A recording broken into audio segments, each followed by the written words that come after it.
Bonjour à tous. Eh bien aujourd'hui je vais vous faire 3 sujets sur la nature, c'est-à-dire vous faire essayer pour certains de découvrir le néflier.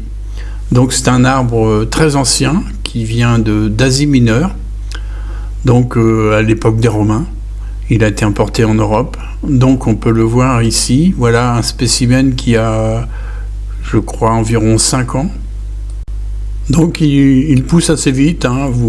Ça représente à peu près en pépinière un investissement de 20 ou 25 € pour un petit de 50 cm. Mais voilà, au bout de 4-5 ans, vous avez un néflier de cette taille-là. Alors les fruits, il vous les donnera fin décembre, voire début janvier, parce que c'est un fruit qui est extrêmement dur et qui a besoin de mûrir et de devenir blette, c'est-à-dire un petit peu comme une poire très avancée. Alors on peut en faire des purées, genre crème de marron, donc on les fait cuire, après on les passe au moulin à légumes. Il y a des gros pépins à l'intérieur, comme ça on extrait que la chair, et on met 50% de chair et 50% de sucre. Alors, en plus de ces fruits qui peuvent être gourmands, quand on sait bien les préparer, les fleurs sont absolument superbes. Donc, il fleurit au printemps avant de donner des fruits. Voilà l'étape de la fleur aux fruits. Alors, en plus de ces fleurs, en plus de ces fruits, le bois, qui est un bois très dur et qui sert, qui est quelque chose d'ancestral au Pays Basque, c'est un bâton de marche qui s'appelle le maquila, qui est un bâton de défense aussi. Là, on peut voir sa structure complète. Alors voici le maquila, qui est un bâton de marche très élégant, mais en même temps un outil de défense. Alors après, un deuxième sujet, je vais vous parler des haies champêtres.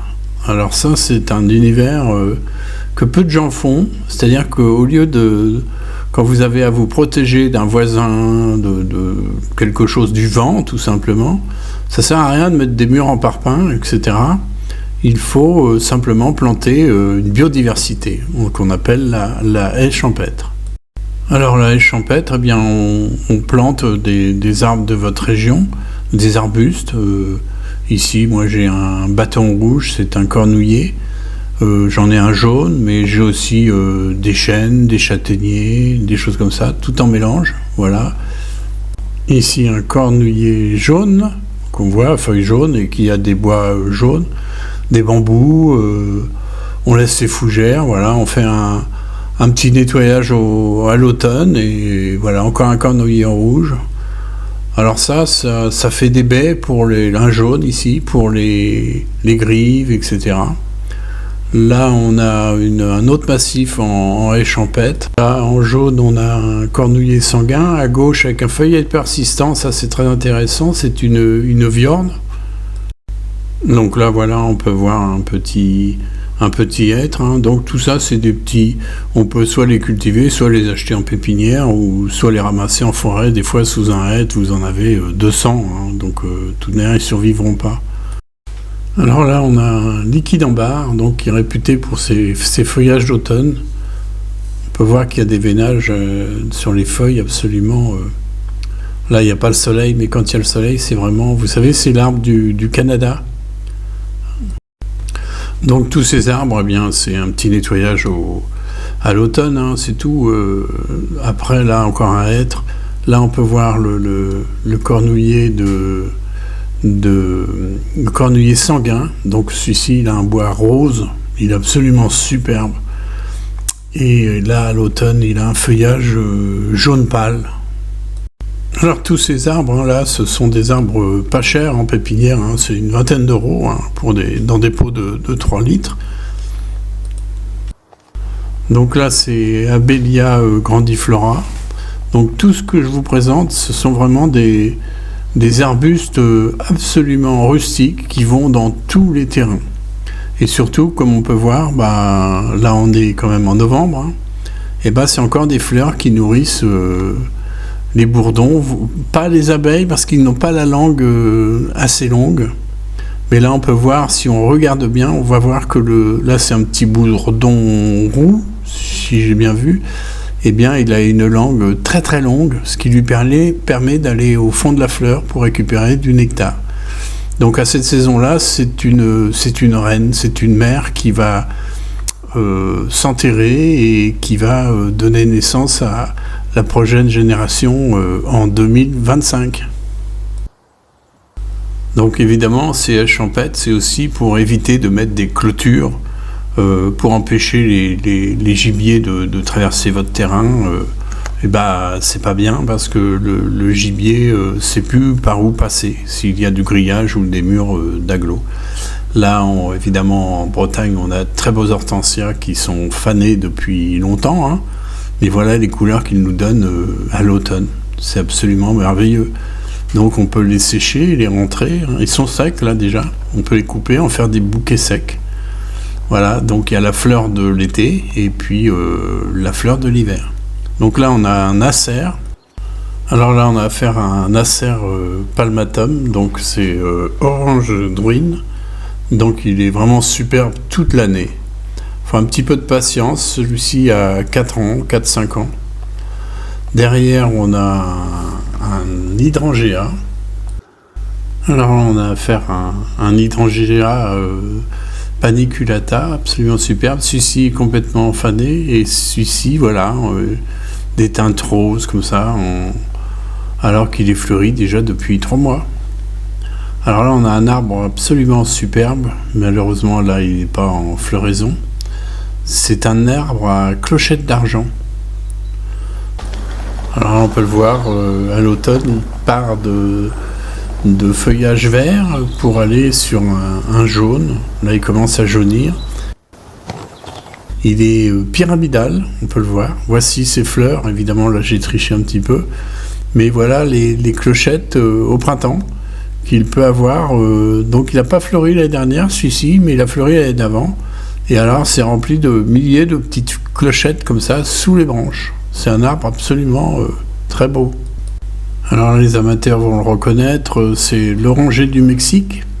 Donc celui-ci c'est l'oranger doré.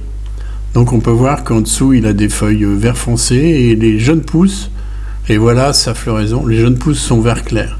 Et sa floraison est très abondante. Donc c'est pareil à l'automne, superbe feuillage. Donc là on est sur on a vu avant un buis, donc les buis c'est très intéressant parce que ça fait des feuillages persistants dans votre jardin. Et là on a un hortensia, un hydrangea encore, mais là plutôt à boule celui-ci, mais voilà des couleurs absolument superbes à l'automne. Et au-dessus on a une bruyère arbustive qui peut atteindre 3 mètres de haut avec la petite fleur de la bruyère. Alors là on est sur une plante qui n'a absolument pas besoin d'entretien. C'est une dominante, c'est le sédum, donc ou l'orpin d'automne. On peut voir que l'automne, voilà, il vous fait des hampes florales un peu rouges, sinon il fleurit rose. Les abeilles l'adorent. Donc une plante absolument à mettre dans les potagers sans entretien.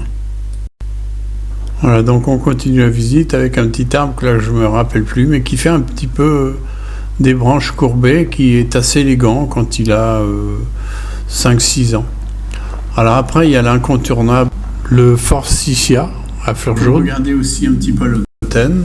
Donc il ne faut pas trop le tailler non plus. Juste une taille de forme. Et on peut voir que son feuillage est vraiment très délicat aussi, du rouge au vert en passant par des marrons et des jaunes.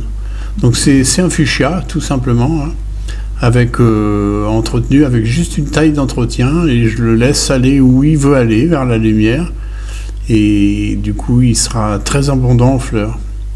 Alors voilà encore une autre catégorie d'hortensia, et là on est sur un cornoulier absolument naturel qui pousse partout en Bretagne et qui est vraiment très beau.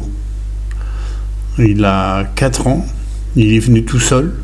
J'en ai d'autres un peu partout parce que ils sont plantés par les oiseaux dans leurs petites crottes, quand ils font leurs petites crottes, puisqu'il y a des baies. Alors là, voilà un tout jeune Pittosporum que j'aime beaucoup. Je l'ai vu adulte, le voilà. Donc je l'ai vu dans un jardin. Donc c'est Irene Peterson. Il a un petit peu de mal à décoller, mais voilà, les fleurs aussi avec un parfum absolument génial au printemps. Donc voilà, il a du gris sur un feuillage vert et ça toute l'année. Donc si vous avez un coin un petit peu à l'ombre, eh bien c'est très très bien. Alors on va finir avec une plante de sous-bois qui est assez intéressante aussi, une curiosité. Donc le Farfugium japonica. Donc voilà, avec ses feuilles tachetées de jaune. Donc quand on fait un petit détour dans votre jardin, c'est bien de tomber là-dessus. Alors voilà, la vidéo est terminée. J'espère qu'elle vous a plu, qu'elle va vous inspirer un petit peu pour vos jardins. Donc abonnez-vous à ma chaîne, un petit pouce bleu fait toujours plaisir. Quant à moi, je vous dis à très bientôt pour de nouvelles vidéos.